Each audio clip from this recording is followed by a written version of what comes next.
Hello friends, आज मैं आपको बताऊंगी Realme P4 Lite 5G में आप ऑटो रोटेशन को कैसे ऑन या फिर ऑफ़ कर सकते हैं।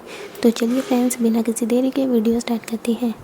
तो इसके लिए आपको सबसे पहले ऊपर से नीचे की ओर स्वाइप करना है और एक बार फिर से नीचे की ओर स्वाइप करना है। तो यहाँ पर आपको बहुत सारे ऑप्शंस दिखाई देंगी। तो यहाँ पर आपको ऑटो रोटेट की ऑप्शन मिल जाएगी। तो आपको ऑटो रोटेट पर क्लिक करना है तो ऑटो रोटेशन ऑन हो जाएगी और यहीं पर आप दोबारा क्लिक करेंगे तो ऑटो रोटेशन ऑफ़ हो जाएगी। और अगर आप चाहें तो इसे सेटिंग्स में जाने के बाद भी ऑन या फिर ऑफ़ कर सकते हैं। तो इसके लिए आपको सबसे पहले फ़ोन की सेटिंग्स में चले जाना है और इसके बाद आपको यहाँ पर डिस्प्ले एंड ब्राइटनेस पर क्लिक करना है और यहाँ पर आपको थोड़ा सा नीचे आना है। तो यहाँ पर आपको ऑटो रोटेट की ऑप्शन मिलेगी, तो आपको यहाँ पर इसे क्लिक करके ऑन कर देना है तो ऑटो रोटेशन ऑन हो जाएगी और यहीं पर आप इसे क्लिक करके ऑफ़ भी कर सकते हैं।